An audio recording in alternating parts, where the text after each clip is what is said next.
এক বছর পর আমাদের আবারও ট্রিপ। সব থেকে ইজিয়েস্ট ইমিগ্রেশন, মানে কিছু উইন্ডো সিট নিয়ে নিচ্ছে বুঝলে তো। ট্রান্সফারে আমরা তিনজন আছি, আমি let's enjoy. Hey guys, this is Chandrima. Welcome and welcome back to our another vlog. সবাই কেমন আছো? আশা করি সবাই খুব খুব ভালো আছো এবং সুস্থ আছো। আজকে অনেক দিন পর, ইনফ্যাক্ট অনেকগুলো মাস পরে আমি তোমাদের সাথে ভিডিও শেয়ার করছি, কারণ মাঝে বেশ খানিক ঝড়ঝাপটা গেছে, তার কিছুটার গল্প তোমাদের শুনিয়েছি। তবে না, আজকে আর সেসব গল্প নয়, আজকে ভীষণ এক্সাইটেড, কারণ আজকে এক বছর পরে আমরা বেরিয়েছি আবারও ঘুরতে। আর কোথায় ঘুরতে যাচ্ছি এতক্ষণে তোমরা থাম্বনেল দেখে বুঝতেই পেরেছো। তাই দেখতেই পেলে বিকেল বিকেল একা একাই বাড়ি থেকে বেরিয়ে গেছি, কারণ অমিও আমাকে ডিরেক্ট মেট্রোতে মিট করেছে। কতদিন পর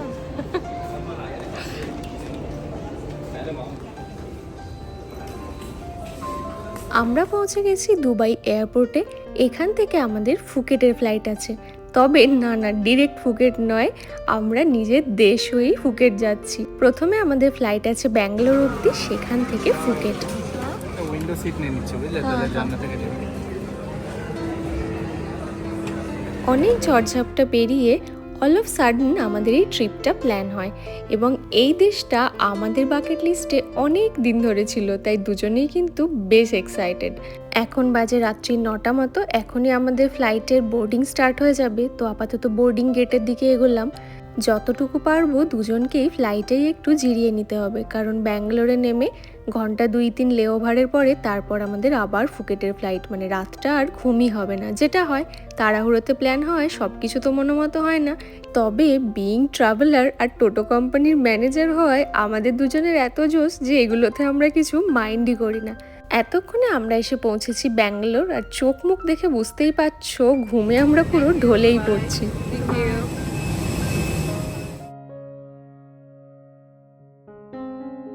ব্যাগেজ রিক্লেমের দিকে না গিয়ে আমরা ইন্টারন্যাশনাল ট্রান্সফারে চলে এসেছি। এখানে দেখতেই পাচ্ছ যারা ইন্ডিয়ায় এন্ট্রি করছে তাদের ইমিগ্রেশন হচ্ছে, আর ট্রান্সফারে আমরা তিনজন আছি, আমি, অমিও আর এদিকে ভাই কোইন্সিডেন্টলি ফ্লাইটে আমাদের সাথেই ছিল, কিন্তু এখন ট্রান্সফার বন্ধ আছে, কারণ যে অফিসার আসবেন তিনি এখনও আসেননি। তো তার জন্য অধীর আগ্রহে অপেক্ষা করছি, কারণ এক বছর পর আমাদের আবারও ট্রিপ।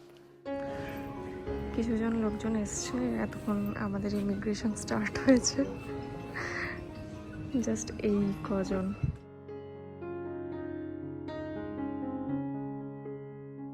ব্যাঙ্গালোর থেকে আমাদের ফুকেটের ফ্লাইট ছিল নতুন যে টার্মিনালটা হয়েছে সেখান থেকে। কি যে অপূর্ব বানিয়েছে টার্মিনালটা, মানে বলে বোঝানোর নয়। তোমরা যারা যারা ভিজিট করেছো তারা অবশ্যই জানো। আমি অবশ্য কিছু মাস আগে এখানে এসেছিলাম, তবে সেটার পারপাস আলাদা ছিল। আজকের পারপাসের জন্য কিন্তু যথেষ্ট এক্সাইটেড। ও হ্যাঁ, এর মধ্যে তোমাদের থাইল্যান্ড ভিসার ব্যাপারটা বলে দিই।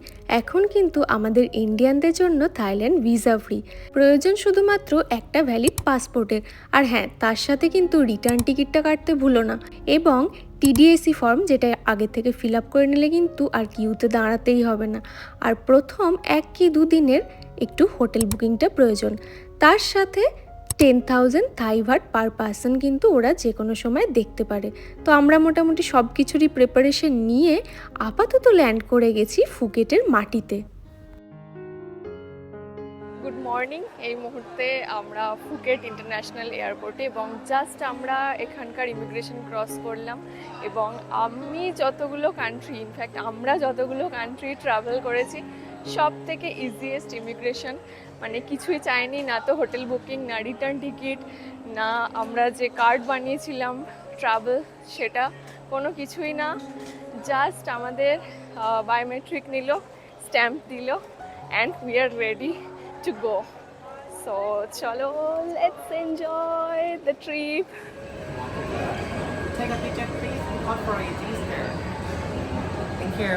এয়ারপোর্ট থেকে বেরিয়েই আমরা প্রথমে নিয়ে নিলাম সিম কার্ড। ট্রু 5G বলে এখানে একটা নেটওয়ার্ক চলে, যেটার দাম নিল 399 থাই ভাট 5 দিনের জন্য। তবে শহরের ভিতর থেকে নিলে কিন্তু অনেকটাই কম পড়তো, কিন্তু আমাদের আপাতত ইন্টারনেটের দরকার, তাই নিতে বাধ্যই হলাম। এয়ারপোর্ট থেকে এক্সিট করলেই দেখতে পাবে এরকম মিনি বাস বা ট্যাক্সির জন্য বিভিন্ন কাউন্টার আছে। এখান থেকে শহরের ভিতরে যার যেরকম হোটেল আছে সেখানে যাওয়ার জন্য বুক করতে পারো। আমাদের হোটেল বুক করা আছে পাটংয়ে, তো আমরা ইন্ডিয়ান আর এক ট্রাভেলার গ্রুপকে পেয়ে গেছিলাম, তাদের সাথে এই মিনি বাসটা শেয়ার করে নিলাম। পার পার্সন আমাদের 200 থাই বাট করে পড়লো।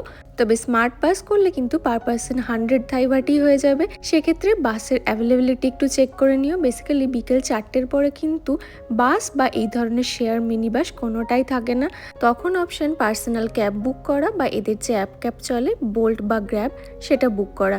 সেক্ষেত্রে কিন্তু 800 থেকে 1000 থাই বাট মতো পড়বে। আর এয়ারপোর্টে কিন্তু অ্যাপ ক্যাবগুলো স্ট্যান্ডও আলাদা, সেটাও কিন্তু চেক চলো করে আজকে নিতে হবে। ব্লগটা এই অবধি, অ্যান্ড দেখা হচ্ছে খুব তাড়াতাড়ি অন্য আরেকটা ব্লগ নিয়ে, খুব এক্সাইটিং কিছু নিয়ে। সো টিল দেন সবাই খুব ভালো থেকো, সুস্থ থেকো, টাটা, বাই বাই।